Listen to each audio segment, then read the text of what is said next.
One of Them Days is a movie written by Sarita Singleton and directed by Lawrence Lamont. The movie was released in January 17 of this year, and it stars Keke Palmer from former Nickelodeon fame and SZA, the music artist. Keke Palmer plays Drew, a waitress, and SZA plays Eliza, an unemployed artist. They both live together in a lower class community in Los Angeles, and they struggle to make ends meet. As the first of the month approaches, the landlord appears on their apartment asking for the rent money. Drew tells the landlord that she gave the money to Eliza and Eliza already paid him, but the landlord never received the money. Lo and behold, Eliza gave the money to her boyfriend and he disappeared with it. Now, Drew and Eliza have the rest of the day to collect the money back and pay the landlord, or else they're gonna be evicted from the apartment. If I had to describe this movie in one sentence, it would be a hood odyssey. At its heart, this is a buddy comedy. For those of you that are not aware of the term, it's used to describe comedies that are more laid back. We basically hang out with a group of people, in this case Drew and Eliza, and we follow them throughout the day as they go encountering obstacles, solving issues, meeting all types of characters.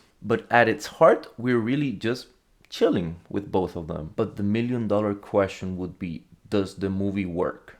Well, I think if you want to enjoy a movie like this one, you need to know beforehand what to expect.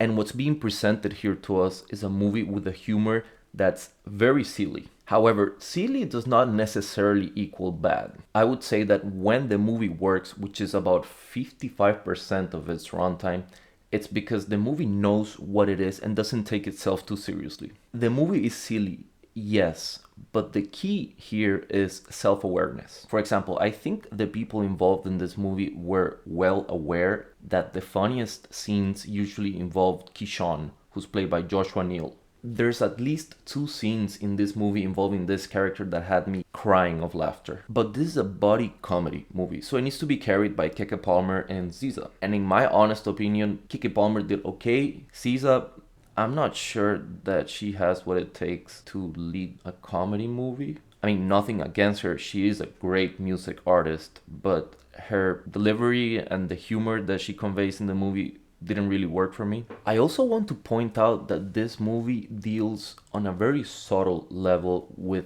themes of gentrification that are actually smart and relevant. I wish the movie dug deeper into this. It's always there in the story, right? But I feel like it just serves as a basis for the plot to build on, and I think it should have been explored a little bit further. But like I said earlier, this is a silly buddy comedy, so I wouldn't expect it to delve deep into profound themes. Nevertheless, I like that the movie explored this a little bit. So yeah, like I said, when the movie works, which is about 55% of it, it's self-aware, it knows what it is. But what about when it doesn't? The way that the plot of this movie unveils, it's kind of a double-edged sword. On one hand, it's commendable how batshit insane the plot of this movie is. On the other hand, the story is so convoluted with subplots that by the end of the movie, the audience can't really recall what happened. I mean, yeah, I know how it started and how it ended, but there's so many things that happen in between. It's kind of difficult to follow, actually, and this shouldn't be the case for a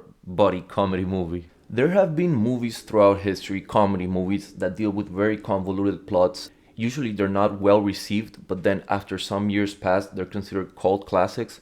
For example, The Big Sleep, The Big Lebowski, Inherent Vice. But these are movies that require the audience to pay a lot of attention and actually rewatch in order to understand everything that's happening. This movie, however, or at least the 50% of it that didn't work for me, kind of feels like 6 different movie ideas that were awkwardly stitched together by 2 16-year-old high school kids on a smoke sesh after school. And I think this is a pretty good analogy because it not only reflects the way that the story is presented and the structure of the movie, but also a lot of it has really immature jokes. There's plenty of bizarre moments where the humor doesn't really land.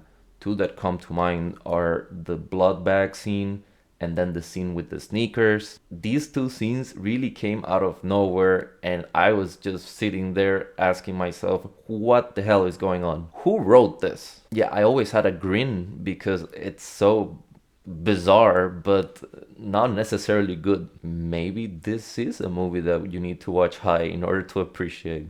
Look, humor is subjective, and this movie objectively had good reviews. So I guess the humor just didn't work for me about 50% of the time. The other 50% is cool, but then you have a lot of like over the top quasi slapstick humor, which generated in me more of a shock response than actually laughter. The last point that I want to stress is that the movie is so chaotic. However, in the last 15 minutes, everything gets sorted out so perfectly. It is unrealistic, although I don't think it tries to be realistic. I don't know, just imagine watching this movie where the first 80% of it you are delving into the most chaotic plot ever, and then at the end all the stars align and everything works out.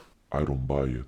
Overall, I have mixed feelings with this movie. When it works, it's funny because it knows that it's not a smart comedy. There are some serious themes here of gentrification which pop out every now and then, but man, by the second half, I felt like I was watching 8 different movies at the same time. So many subplots battling for attention that you just become confused. So much so that when you get to the end of the movie, the final confrontation, so to speak, you are really wondering, how did we even get here? I am well aware that I'm in the minority here. However, for me, this is not more than a 6 out of 10. If you guys enjoyed this movie, Good for you. but yeah, thank you for watching, everyone. If you like the video, please hit the like button, subscribe, and all of that jazz. And I will see you guys in one of them days.